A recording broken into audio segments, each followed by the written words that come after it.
How's it going, everybody? If you are looking into purchasing a vacation house, or maybe you already have a second home here in Michigan and you're evaluating your current insurance, then this video is for you. Today I wanted to go over what you should be looking for when it comes to a regular home insurance policy, and then some specific considerations when it comes to insuring a second home.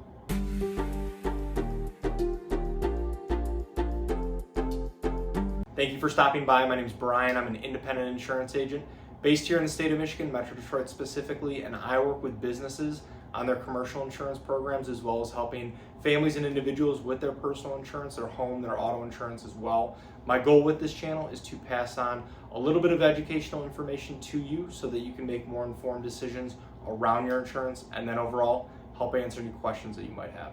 So let's get into it, and before we get too far into the video, I do want to invite you to subscribe to the channel, and if you find this video helpful, useful, anything like that, please feel free to like, share, pass along with anyone else as well. So if you do own a second home or vacation home here in Michigan, it is very important to make sure that your insurance is set up the right way.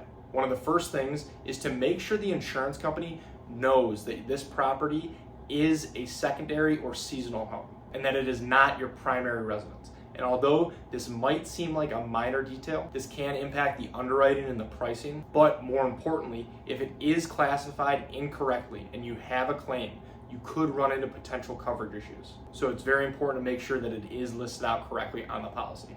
And then also, if the home is deeded to maybe an LLC or a trust, it is important to make sure that that is listed as a named insured on the policy as well. The named insured on the policy should always reflect the ownership structure of the home. Again, this can be a minor detail that can potentially be overlooked, but at the same time, very important to recognize. Now, when it comes to the actual coverage for a second home, it won't be that much different than a standard homeowner's policy. The three coverage areas that I almost always talk about when it comes to insuring your home are going to be replacement cost, and making sure that the dwelling coverage A amount is based on the replacement cost value of the home and not the market value. And the replacement cost is what it would cost to completely rebuild your home from the ground up, not what you could sell it for or what it's valued at. And then second is making sure that you have an increased cost endorsement or guaranteed replacement cost endorsement on the policy. Depending on the insurance company that you're working with, one of these two options should be available, and this protects you in case the cost to rebuild your home goes over that replacement cost estimate. And then third is your personal liability coverage. It's very important to make sure that this is maxed out at either $500,000 or $1 million. And again, it will depend on the insurance company for which limit they offer. And this part of the policy covers you in case somebody gets hurt on your property and they maybe end up suing you, and there's a lawsuit that follows. So it is a very important part of the policy. And the reason that I mentioned these three coverage areas specifically, because if there ever is a claim, this is where the potential biggest gaps in coverage can be. And when there's a gap in coverage, that means out-of-pocket costs for you, the insurer, the policyholder. So these are three areas definitely worth paying attention to. And then just like with any property policy,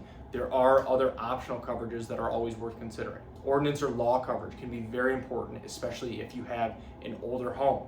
This helps protect against if you ever have a claim and part of your home needs to be rebuilt and brought up to code. And then another one that is very common here in Michigan to need is water backup coverage. And this helps protect your home if there ever is maybe a sump pump failure or any water coming from within the home through drains, toilets, showers, sinks, things like that. And then also coverages like service line and equipment breakdown are ones that are common for people to consider.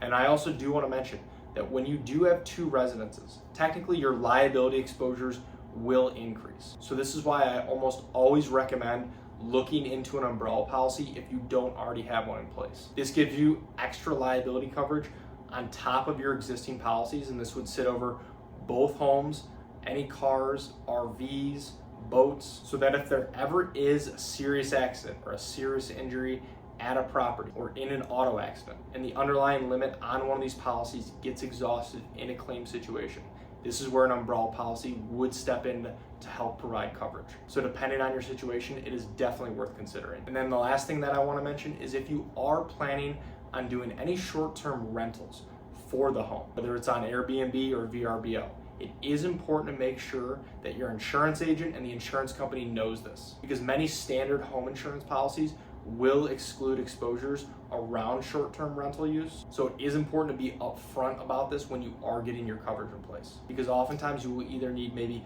a specific endorsement on your policy, or you may need to work with a different insurance company entirely, one that is comfortable with having short-term rental exposure, but you do want to make sure that you let your agent know when you are going through the underwriting process. So overall, everyone's situation is obviously going to be different, and there are going to be specific needs that you want to make sure are addressed on your policy, and that you do have the right coverage in place, again, for your situation. So thank you for watching, and if you are looking for help with the insurance for maybe a second home or just your insurance in general, I would love the opportunity to work with you and see if our team can help. There are a lot of ways to get a hold of me, and they should all be in the description below.